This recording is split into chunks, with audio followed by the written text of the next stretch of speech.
Thank you all for joining me. I am excited to have so many participants. I wasn't sure what to expect. I've never done this conference before, but I'm excited. I'm a little out of practice with Zoom, which is something I love saying. I think I will never, yes, I know, right? Yes, Megan, I see you. I know every time I get on Zoom, I'm like, oh, I don't miss this. But it's lovely to connect with you. It is a great tool for this kind of thing. So I'm going to go ahead and start. My presentation, like Joe said, is called Reflect and Connect, Building Social Emotional Learning into the College Classroom. So this is just something I have been doing over the last few years and wanted to share. So I will talk today about what is Reflect and Connect. What am I talking about, right? Why is Reflect and Connect important? What are examples of activities, and what do students have to say about this practice? So what is Reflect and Connect? Let me start with this first. Sorry. I just want to tell you a little bit about myself. So this is me in the middle here with some of my students. I am, like Joe said, from Mount St. Joseph University in Cincinnati. I teach courses in special education to pre-service teachers. These are some of my students. This group and a few more actually nominated me for my university's the equivalent of Professor of the Year award this year, and I was selected to receive it. So I look very happy in this photo because this is when I found out. So thank you. But this is a group. They will be student teaching in the fall. They'll be seniors in the fall. And this was my third year at the Mount and my second in person. So I started during the Zoom year. So what is Reflect and Connect? Reflect and Connect is, whoops, I'm really out of practice with Zoom. A brief activity at the beginning of every class period. And what I do is come up with something that encourages students either to kind of reflect on their own goals, their own progress, kind of just how they're doing, kind of take a moment to check in, or an activity that encourages students to connect with one another and to build community. Okay, so the kind of purpose behind this is both to build community in my classroom and to really promote students kind of engaging in some self-care and just taking a minute. A lot of my students have, as I'm sure yours do, back-to-back classes. They're doing practicums, they're working jobs. And this is like a brief 1 to 5 minute, sometimes maybe 10 minutes on that, on the long end, activity just at the beginning of every class to kind of let them decompress and focus before we start on content.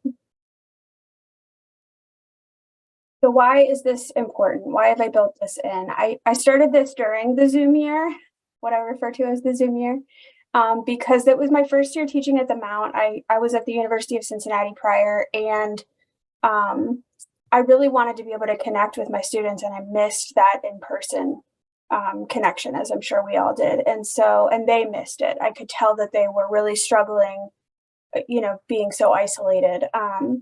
So I just built these kind of little activities in. They were Zoom based at that point. They've gotten a little more fun now that we're in person, of course. But I built it in because I know that, and I know you all know, we are inundated with data about how our students are struggling in so many ways, right? We have truly a mental health crisis. And college students they just have so much on their plates. They're carrying so much. They've been through so much, especially in the last few years. These are just some statistics. If you Google college students' mental health, you will hit all kinds of good articles, and good in that they have rich data, not good for your mood. It's really alarming. And so this was something that I wanted to do to connect with my students, to make sure that they were connected with each other, and that we were really kind of practicing some self-care. Another reason, so I shared that I am working with pre-service teachers. Occupational burnout statistics in the United States, the #1 career for burnout is K-12, teachers, administrators, and staff. In special education, my field, the burnout rate is 5 years. So I'm preparing students who are going into a very difficult line of work, a very difficult career field. By the way, the second occupation for burnout is higher education faculty and staff. So here we are all beating the odds, right? At least I'll speak for myself. I'm not burnout yet. I'm still loving it. But I think it's good to model for our students, hey, we are in this field that, is going to take a lot of emotional and mental energy from us, right? And if we don't take care of ourselves, we are going to burn out quickly and we are going to burn out hard. And so let's build this in before we get to that point, right? By the time we're feeling burnout, it's too late to say, maybe I should implement some self-care. So let's build this into our lives as we're learning, as we are getting into the field instead of later. So there are 3 signature practices in social emotional learning. And I don't know what fields all of you are from. Again, being I taught elementary school for years. So being an elementary school special educator, I was aware of these coming into higher education. So social emotional learning, there are kind of 3 pieces that are built in: welcoming or inclusion activities that happen at the beginning of every class or every school day. Again, to connect students with each other, to build community, to have each student have a voice and feel included.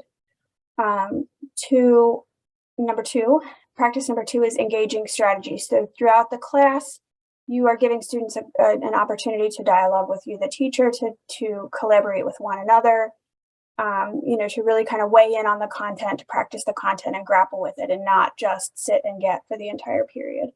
And then number 3 is optimistic closure, which is you always want to check out on a good note, right? So even if the content was really difficult, kids aren't getting it, you want to check out by saying, okay, this is a piece of it. We're going to check in again on Thursday. We're going to start again. We're going to start over. You're going to have more time to practice. Here's how this fits with that. And really wrapping up on a good note, which I do all of these, but today we're going to focus on number 1, welcoming inclusion activities, which I just came up with, the words reflect and connect, which is what I call it. So these are the 3 signature practices. Again, this is put forth by Castle, which is, oh gosh, I'm going to mess it up. The collaborative first, I'm going to mess it up. I'll find it. But this is casel.org, casel.org, all social emotional learning tools, tips. You can get this. They have this playbook, signature practices playbook that can walk you through exactly how to do each of these practices, what's involved, and the research behind each one. So I wanted to put this in my slides because I wanted to show that this isn't something that just stops. A lot of this research is geared toward K-12 classrooms and building resilience and building growth mindset. But a lot of our college students are, 1 or 2 years out of high school. The need for this doesn't just stop the minute you get that high school diploma, right? And for pre-service teachers, if we are saying, we know this is best practice, we want you to do this, they have to see this modeled again and again to be able to implement this with their students. So of course, my hope in doing this is that it is also going to ripple out, right, and ripple into their own classrooms. So what are some examples of reflect and connect activities? Like I said, these are really quick things at the beginning of class. So a few examples, and I'll show you some too. Like one time I bring in thank you notes, just like a whole hodgepodge of random thank you notes. People will donate them to me. And I just say, okay, take 5 minutes and write a thank you note to someone in your life who has brightened your day this week or done something special for you. It can be a friend, it can be, a boyfriend, a girlfriend, a mom, a dad, whoever. And they love this. They get so into it. And some of my colleagues will get thank you notes and they love that too. We do Valentine's. We pass out Valentine's. In November, we do a gratitude challenge that is actually hosted by positivelypresent.com. We do that. So we focus on something each day that we're grateful for. We do different self-care challenges. We'll do Go Noodles. I don't know if you all are familiar with these. If you go to gonoodle.com, they're really big in elementary school. There's the one that's like, I'm melting away my stress, right? And the kids, my students all stand up and we melt, like candles, we melt away our stress. And I'll tell you, you would think college students would balk at some of these, but they really don't. They love it. They love the opportunity to just do something mindful and mindless at the same time, right? Okay, we can turn off our brain for a minute. We can just connect with each other. We can laugh a little. One that we do a lot, there's also an app called Fit On that it's free app, has free meditations. We'll do some of those sometimes. Another one that's a big hit is I'll just say, get out your phone and find a photo from the last week or the last 2 weeks that makes you feel happy, and get up and show it to somebody you haven't talked to yet today. I mean, it can be really that simple. It's 2 minutes. Sometimes it's like I'm setting up my slides, I'm getting ready, they're doing this, I kind of jump in and do it with them. They love that. They love just the opportunity to connect and, again, chat with friends and take a moment. We did one where they all brought in a favorite quote and we talked about favorite quotes. We did another one where I had them write a TV show or a movie they love on a piece of paper. And then we threw them all in a hat. They picked one out and they had to find who wrote it without speaking. That was fun.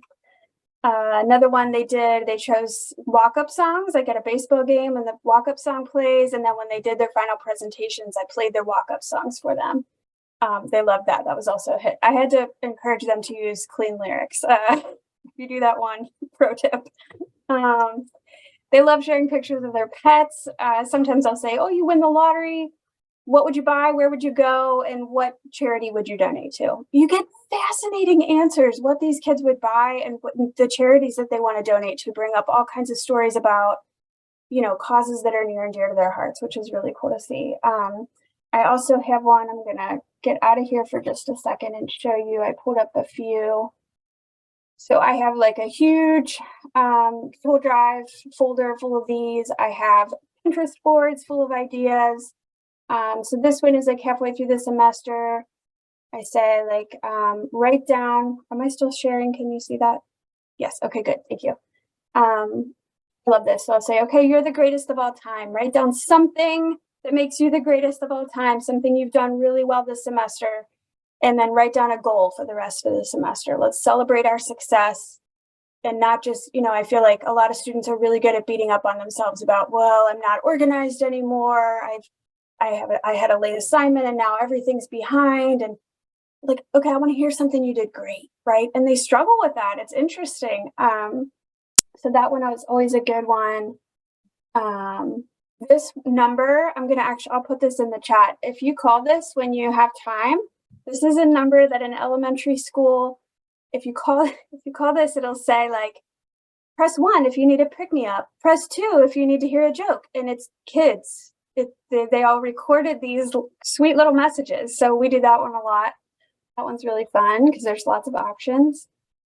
Things like this, just, brain dump. Okay, I know you've got a lot on your minds today. Let's just get it all out on paper before we start. Leave it all here, right? Take a minute and write a to-do list if you need to. Then let's focus on our content. This is another one. So these are all, this is our university's mascot, Joe Lion. And they'll pick these out of a bag, and then I put the slide up. I can change the questions, obviously. And, we go around, and whoever picks this one answers this question. Whoever picks this one answers this question. You can always pick a different question. And I want to note that students can always opt out of participating. Very few do. You would be surprised. I've had a few who have just said, I'm not into this today. It's fine. No questions asked. This doesn't count into participation points or anything like that.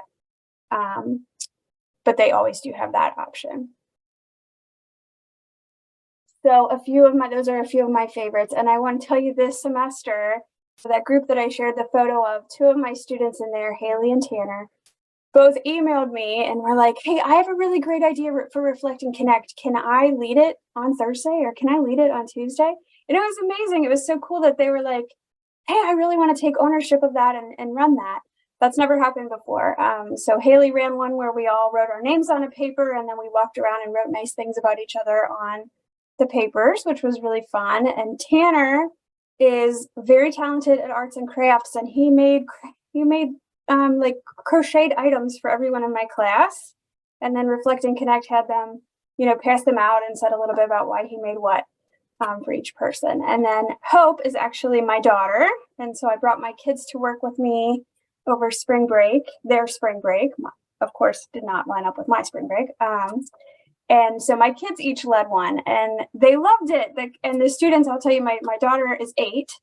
And so she did one from a morning meeting in her class, and she had them clapping and singing and boogieing, and they all did it. All of my students did it. All of my students loved it. They were all laughing. It was one of the best. So I just love that, you know, at the beginning of the semester, there's always kind of this tension where you are, and I tell them, like, I'm asking you to be a little bit vulnerable here, right? Like there are going to be times this is uncomfortable. That's, if you don't want to do it, that's fine. But by the end of the semester, here they all are, you know, clapping and boogieing with my 8-year-old. So that was really fun to see. We've played Four Corners a bunch of times. Just if you think of any kind of good icebreaker or self-reflection, self-care kind of thing, that's perfect for Reflect and Connect. And sometimes I'll just put on a song and I'll say, you know, take 5 minutes and write something down in your notebook that you're going to do nice for yourself this week. It can really be super simple. I don't want to give the impression that it's a heavy lift for planning for me. It's really not. So what do students say about Reflect and Connect? These are a couple of quotes. They're really long. I apologize. And this feels kind of yucky to show you these, but I just want to make it clear that students really love participating in this kind of thing. I get comments on my course evaluations all the time. I get comments on, I'll get emails from students like, this really, Reflect and Connect really resonated with me. It really touched my heart. You know, it reminded me of my grandma and she loved this quote, or, you know, whatever. This was just what I needed today. It's really great to see them really kind of, again, you know, be vulnerable with it and really connect with each other and with me. And I feel like, you know, part of the reason that my students do really well with, I feel like, you know, we have a really good relationship, right? Like I'm really good at building relationships with students, and I would cite this as one of the key factors. I know that they really enjoy just being able to take a minute and do some self-care. And like I said, since this is, you know, a really research-based practice in K-12, I feel like they come away knowing how to kind of do this within their own classrooms as well. So are there any questions? Oh, I'm right at 1:18. Good. I don't want to run into anybody else's time. Are there any questions or anything for me about it?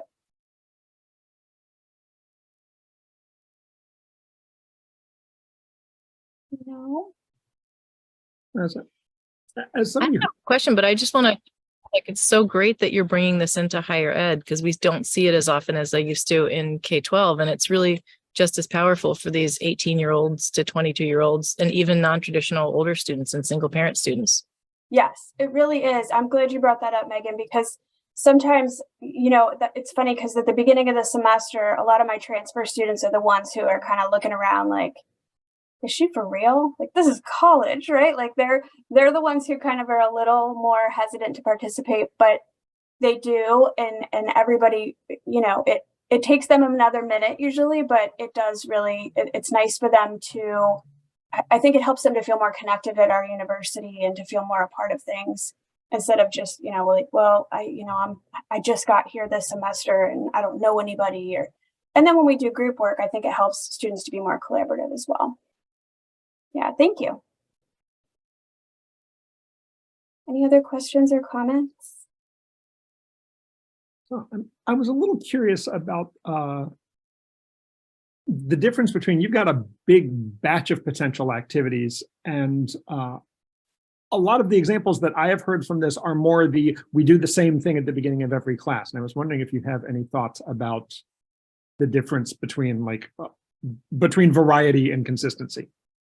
Yeah, that's a good question. So one of the, if you look at castle.org, one piece of social emotional learning is having a consistent class structure, right? So I think consistency is important. Like, we reflect and connect at the beginning of every single class, but the activity is always different. And I think they like the variety of, okay, you know, we're going to take a moment at the beginning of every class. We're going to pause. Like, I have an agenda for every slideshow.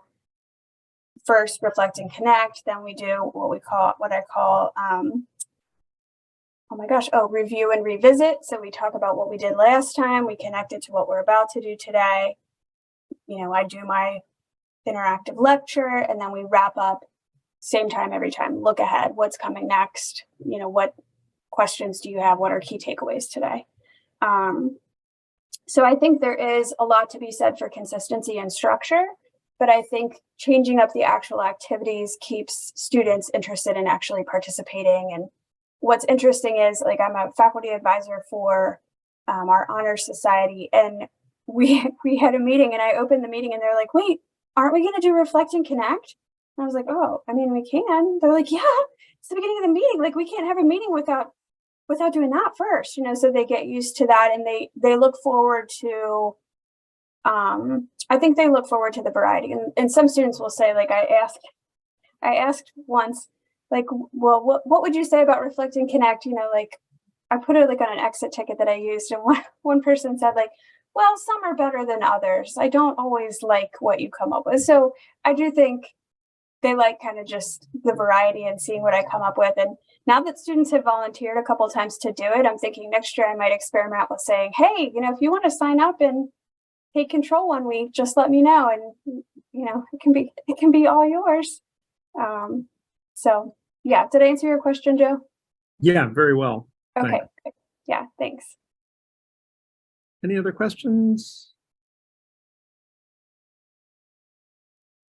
And my email is on here too. If you think of any questions or anything, I'm happy to answer, happy to share what I have. Thank you so much, Megan.